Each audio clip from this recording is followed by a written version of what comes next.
Hey there crafter! For this week's Crochet Friday, we are going to be learning how to Tunisian crochet the basket weave pattern. I forgot to record an intro, but here is what it looks like, and let's jump right into learning this fun texture. So as far as materials go, I'm just going to be using this red heart yarn. I do not remember the color, but I will pop it up on screen and I'll put it in the description below. This is just one of their basic super savers. I'm going to be using this size J 6mm Tunisian crochet hook. This is from my Denise interchangeable set. This is from the smaller pack and it comes with the little cables to extend it. I've been really happy with these. If I had to do it again, I would definitely purchase these same ones. Today I'm probably not going to be extending it because I'm only going to hold about 12 loops on my hook at a time, so I don't need to extend it, but it does come with the really nice, easy extension options. So let's learn how to crochet the Tunisian basket weave. All right, so we're gonna start with a slip knot, and then each of our blocks, I'm going to make them 4 stitches wide this time, so I'm going to do a total of 16 chains. However wide you want each of your blocks to be, so say you want each block to be 3 wide, you'll do a multiple of that. So if you were doing each block 3 wide, you'd want a multiple of 3. I'm doing my blocks 4 stitches wide, so I'm gonna do a multiple of 4. Now, I messed up on my last video, but I'm not gonna do it today. For my chain, I'm going to use a larger size hook. I've got this size K, 6.5mm from my bigger Denise set, and I'm gonna use that for my starting chain because last week it was a little bit tight and I had some issues getting going. But I'm going to start by chaining 16. So that's 2, 3, 4, 5, 6, 7, 8, 9, 10, 11, 12, 13, 14, 15, and 16. And then we will swap back to the size J hook. So now it's time to work our foundation row. We're just gonna pick up like normal, and so that we will have 16 loops on our hook.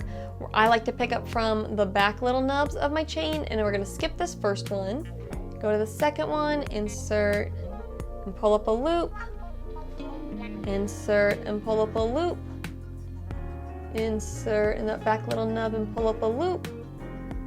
And I'm gonna do this all the way down my chain so that way I will have 16 loops on my hook. And lucky for us, for the return pass for this foundation row and for the rest of this project, it's just the standard Tunisian return pass. So we're gonna yarn over and pull through a loop, yarn over, pull through 2, yarn over, pull through 2, and do that all the way until we have just 1 loop left on our hook. All right, now it's time for row 1, the forward pass. So in my first 4 stitches, I'm going to do a knit stitch. This loop on our hook counts as the first stitch in this guy right here. So we're gonna come to our second stitch and we're gonna work a knit stitch where we insert all the way through to the back, yarn over and pull up a loop, work a 3rd knit stitch in the next stitch, and a 4th knit stitch. Again, this first loop, we're letting it count as a knit stitch. Then for our next 4 stitches, we're going to work a purl stitch. So I like to do the yarn over backwards, insert under the front bar, bring it to the front, and then yarn over and pull up a loop. I find that's the easiest way, but the purl stitch is just where you keep the yarn to the front of the work and then go under that vertical bar and then yarn over to pull it through.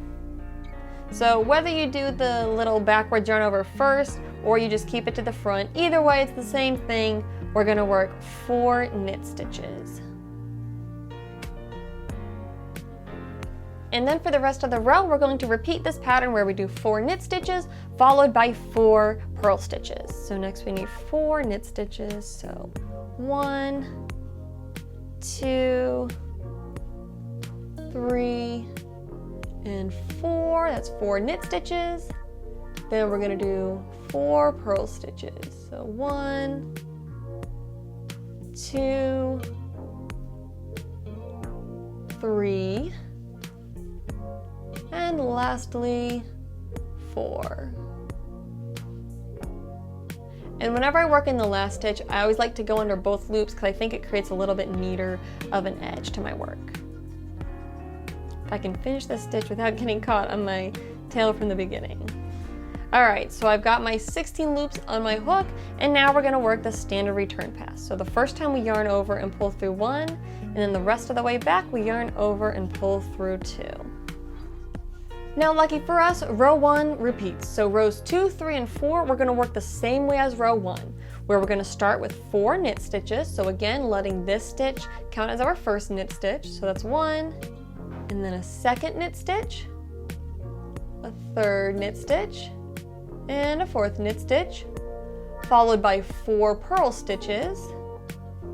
So 1, 2,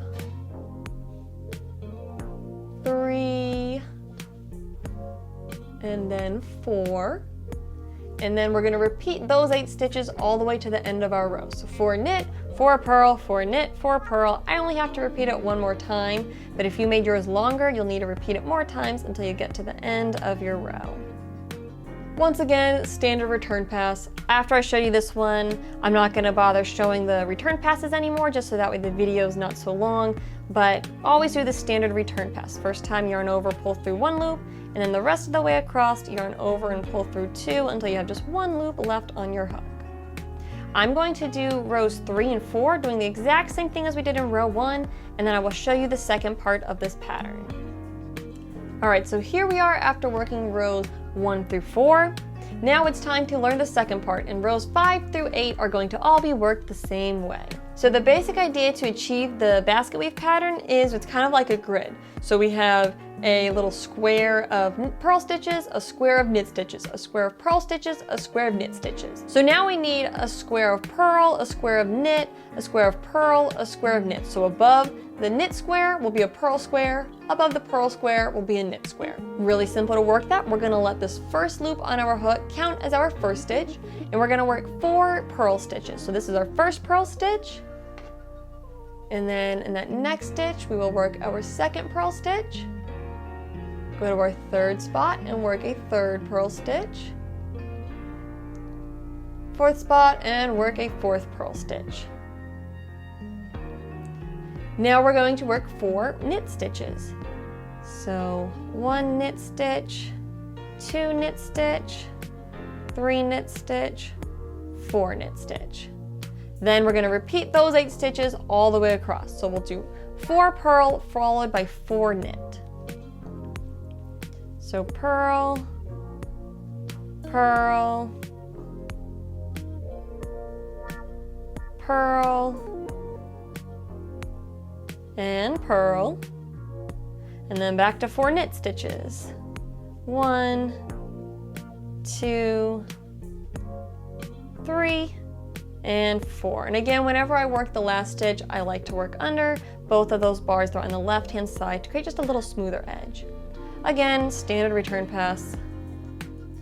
Rows 6, 7, and 8 are worked exactly the same way we just worked row 5. The pattern is going to be 4 purl followed by 4 knit stitches, and then just repeat that until you get to the end of your row. So again, the first loop on our hook counts as our first stitch.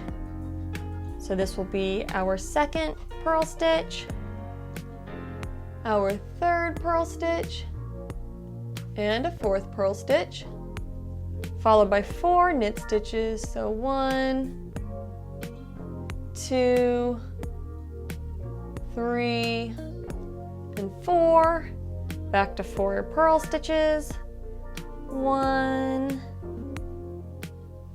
and 2, and 3, and 4, and then back to doing 4 knit stitches.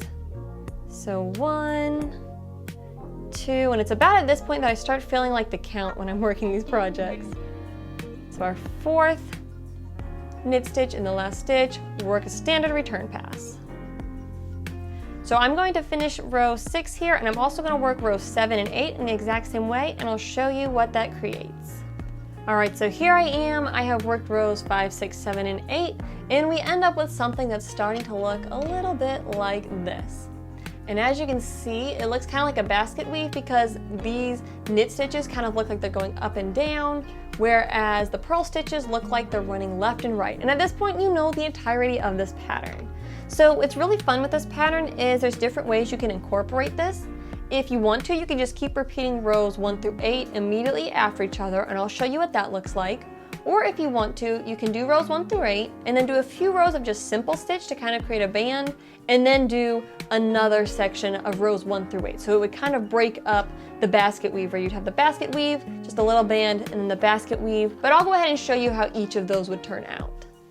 So here I have worked rows 1 through 8 a second time, and at this point you can probably see how it gives that basket weave effect. It kind of looks like this is like a piece going under and then coming back over here and going over. You've got pieces running left and right, going over, under, over. It kind of creates that illusion. So this is what it looks like if you work the pattern immediately after itself with no gaps in between. This is really pretty. It has a lot of some stretch to it. It's a really nice plush fabric. And I did go ahead and put a single crochet border on this just so it wasn't curling a lot. As with all Tunisian crochet, this curls, for me especially, knit stitches curl a lot.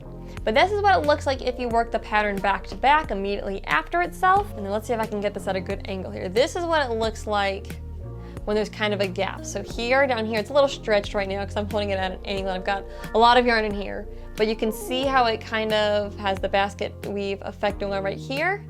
And then I worked a band of simple stitch, and then I worked some more of this basket weave texture right through here. So this is just working 8 rows and then swapping back to simple stitch is how it looks. I think it's really pretty doing it this way as well, using the basket weave as kind of like an accent stripe, if you will, in a project. But that's just another way you can get some more texture and more variety from the same pattern. Before I wrap this video, I'm going to touch on 2 more things. So first of all, hopefully by now you understand how the pattern works, how we pick how wide we want our blocks to be. So in this case, I did 4 stitches wide, and however many stitches wide we make our blocks, that's also how many rows we do working the same pattern. So here I had 4 stitches wide, so I did each pattern 4 rows tall. And by pattern, I mean whether I'm starting with knit stitch or starting with purl stitch. Let's say you wanted to make your boxes bigger. Let's say you wanted to make them 6 stitches wide. So then you would work 6 knit stitches, 6 purl stitches, knit, purl, back and forth your whole length. And then you would do 6 rows of that, and that would create your first row of blocks. And then your second big section of blocks, you would work 6 purl, 6 knit, 6 purl, 6 knit, keep working that all the way to the end of your project, and work that for 6 rows. So if your blocks are 6 stitches wide, you will have 12 rows to complete the pattern. In the example I showed on this video, my blocks are 4 stitches wide, so we had 8 rows to complete the pattern, and then you just keep repeating that for however wide and tall you want your blocks to be. Second thing I will show you is, as with any of these Tunisian textures that I'm showing in these Crochet Friday videos, you can use a larger hook size to achieve a little bit different effect. So using the smaller hook size, we get a lot of definition, whereas with the bigger hook size, we don't see as much definition, but it's a really nice plush, a little less dense fabric. And if we're looking here, I did the basket weave here, then a couple rows of simple stitch, and then basket weave, and then a couple rows of simple stitch. So again, lots of ways to change this up. But I hope you guys enjoyed this pattern. I know I really like this one. I feel like I should make like some pillow covers with it because it's just such a nice plush, very classic, timeless looking texture in my opinion. But I hope you guys liked it. If you did enjoy the video, let me know by leaving a thumbs up and commenting on the video. Also make sure that you subscribe and hit the bell icon so you get notified when I post next week's Crochet Friday, which will be another Tunisian crochet texture. And of course, if you missed the previous 2 Tunisian texture Crochet Friday videos, make sure you go check those out. Those will be in my Crochet Friday playlist. You can find them there. But I really appreciate you watching and supporting my channel, and until I see you next, happy crafting!